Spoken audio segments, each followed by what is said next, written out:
Okay, so we got this. I'm gonna do this example problem on calculating frame reactions. And here I've got this. We have a frame, member A, B, C, D. It's fixed at a pin or a hinge at B, another hinge at point C here, and then this member BC rests on top of them. Okay, and then a pin at D right there. Okay, and hopefully the sound is good. And then we'll say that the height is 10 meters and the horizontal distance is 15 meters of this frame, although it looks more like a square. And then this is 5 kilonewton per meter uniform distributed load. We want to find the reactions at A and D. So what we're going to do is the first thing you have to do, really, unless you're told, right, is check determinacy. All right, check determinacy, which is, right, it's, this one looks a little tricky, okay? And then you want to draw your free body diagram, draw FBD, identify your unknowns. That's the whole point, okay? Draw FBD and then apply, and in this case, I'm going to write apostrophe S, okay, because there's going to be multiple, okay, and apply equilibrium equations, okay, all right, and then we'll solve for the unknowns. Make sense? Yeah, okay, all right. So here, I shouldn't put the date. Crap. Okay, so here, let's see what I got. I got here. So here, let's go for determinacy, okay, and let me zoom out a little bit so I can have some more paper to work with. And here, let's see, the first thing we're going to do is determinacy, okay? And and really this kind of requires a free body diagram, yeah? Okay, so at A, I have, let's start with the reactions at A. It's a fixed support, so how many reactions do I have?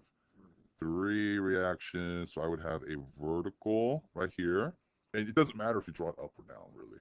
Okay, so you just have to just draw it. So I'll call that AY, a horizontal, AX, and then a moment. Okay, and so I have X and Y. So I'm going to kind of keep it doesn't matter if you drew it the other way. I'm going to call this MA. Okay, oops. MA like this. MA. So I have 3 reactions here at A, and then at D, I have a pin support, so I have 2 reactions, dy, and then I'll just draw dx like that. Okay. So I have here, if I look at this, my number of reactions is 1, 2, 3, 4, 5. 5 reactions. The number of equilibrium equations is how many? 3. I have 3 equilibrium equations right here. And so just from a quick glance, I would think this is statically indeterminate to second degree. But now I'm not counting the hinges. Okay. So the brute force way of checking the determinacy when you have hinges is to separate the drawing wherever you have a hinge. Okay. So here, if I were to do that, I would have like this. I would have, let me see, I'm gonna draw it for member A, B, member BC, and member CD, like this, right here. And I have 3 reactions here, so let me scroll down a little bit. I have 3 reactions at A, so I have AY, AX, MA, right here. And then internally at point B, right here, I have a kind of a shear, which I would actually draw this way, like the shear at B, and then a normal force at B, yeah. But people don't always label it like that. Okay, so here in this case, we're gonna label them, let's say BX and BY. Okay, and then I have equal and opposite over here, transferring across. I have this. Oops, that's not equal and opposite, right? I would have BX and BY. Yeah. Okay, so BX, BY, and then over here on the, and then I have obviously I have the distributed loading right here. I don't want to neglect that. And same thing here. I have the distributed loading that's on the member. I don't want to neglect that. Okay. But here I also have, here at C, I would have, let's say, C, Y, and C, X, like this. Okay. And then I'd have equal and opposite on here, C, Y, and cx right here. And then I have here, I would have dy and dx like this, okay? And as I have to be consistent in how I draw the hinges in the sense that I have to make sure they're equal and opposite, okay? And hopefully, even if I drew it supposedly in the wrong sense, the negative sign will fix it later on. So here in this drawing right here, in this first drawing, the first member, member AB, I've got, let's see, I have three unknowns or I have one, two, three, four, five unknowns, right? And three equilibrium equations. Okay. Here I have actually here, let's take this back. Okay. Now I have let's for this all the drawings together, right? My number of unknowns, let's call it, okay, is 1, 2, 3, right here, 4, 5, and I have a bx and by, so I don't want to double count those, that's 5, 6, 7, 8, 9, okay, so I have 9 unknowns, okay, that's a weird looking 9, okay, 9 unknowns, and I have, for each drawing here, I have per drawing, okay, so that would be 3 times 3, which is 9, right? And therefore, because my number of unknowns equals my number of equations, this is what is it? This is statically determinate. Statically determinate. Okay. All right. So that's just you just got to break it apart. That's a brute force way.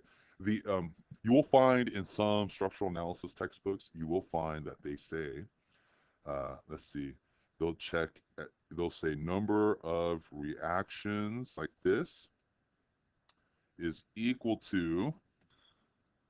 So in other textbooks, what they do is they say this. They say number of reactions equals, and then you can put a question mark right here.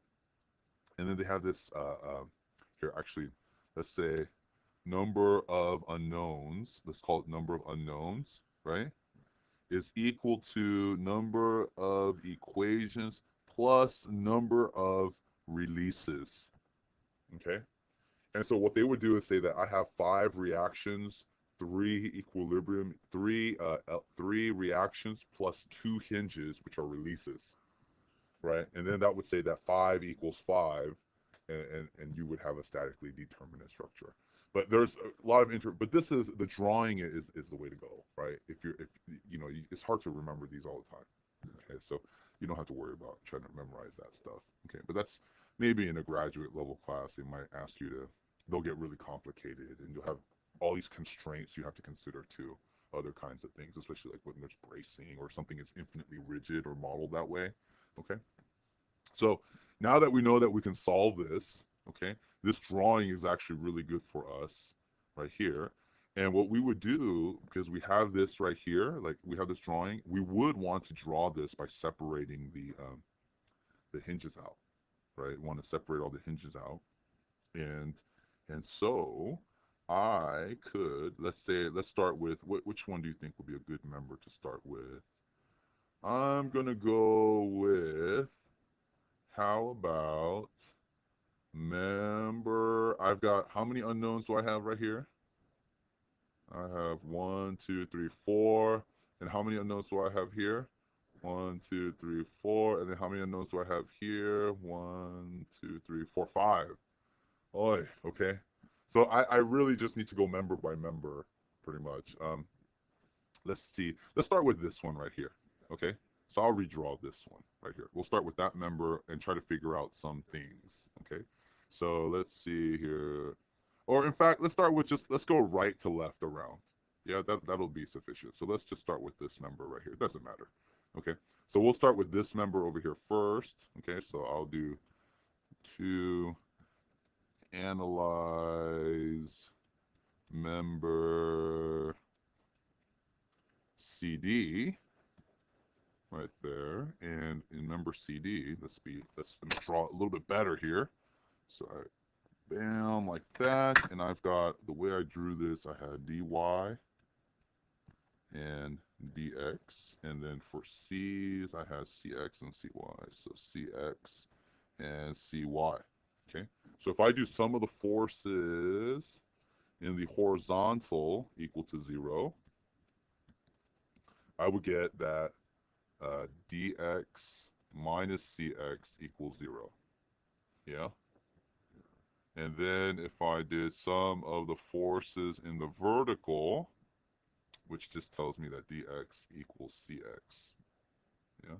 And then sum of the forces in the vertical equal to 0, then that would tell me that cy plus dy equals 0, which just tells me that cy equals minus dy. Yeah, so they should be in opposite directions. And if I apply sum of the moments, right here. If I apply sum of the moments, sum of the moments about this point, let's say C or D, okay? So let's sum moments about C equal to 0 for this member. I'll go, this is positive right here. And the length of this member we said was it 10? 10 meters right here. And I think we're going to need a calculator. Not right now, but we'll need a calculator eventually. Okay, is preferably your FE approved calculator. You know what I'm saying?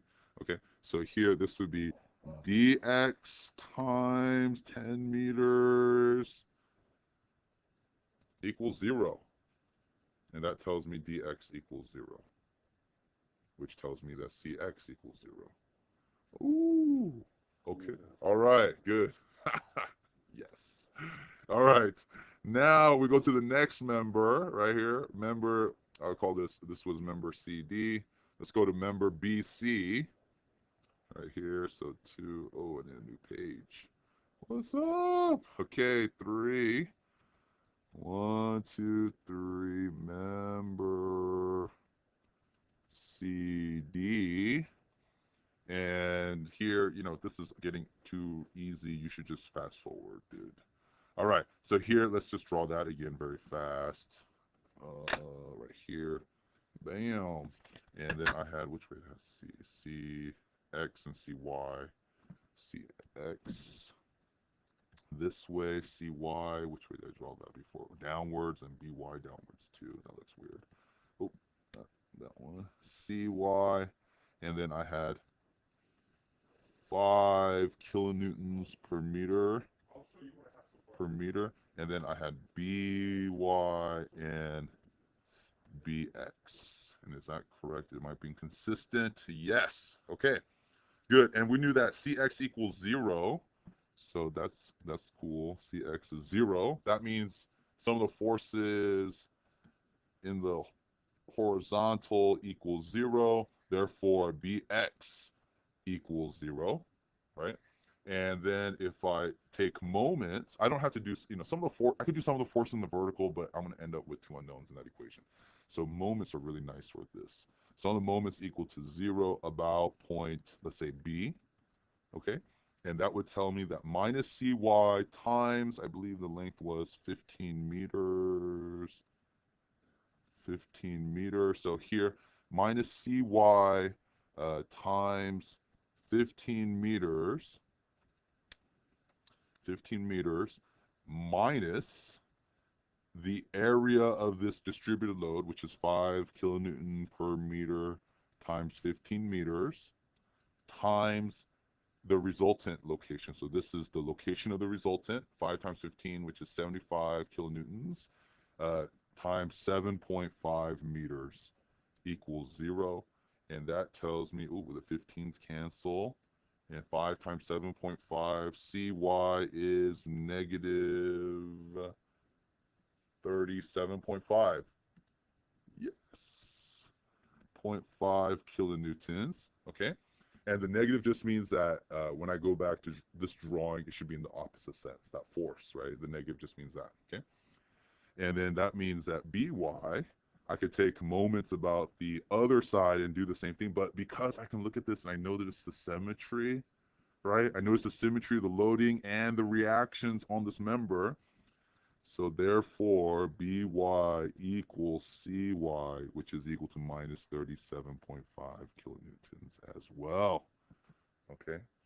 And meaning, again, that negative just indicates it's in the opposite direction. Yes, okay. Now, with that being said, that's by and cy. So now I think I'm ready to go to the last member, CD. Yeah, CD or CD. Yeah, AB, AB, AB. Yes, AB. Ooh, thank you. So 1, 2, 3, 4. 1, 2, 4. 4 right here. Member AB, and it's all. Yeah, you get the idea, right? It's pretty easy, not too bad. Okay, right. So here I'm gonna draw member AB out. It's always nice to have good drawings. And here I had AY, AX, MA. I had a, which way did I draw BX before I drew it? I gotta be consistent. BX, BY, left, up. So BX and BY. And I have a loading of 5 kilonewtons per meter over, what was the length of this? 10 meters again? Over 10 meters. And this, again, I knew that BX is 0. Yes? Okay? From before, and BY is negative 37.5. Still. It's still negative 37.5. So sometimes people get confused.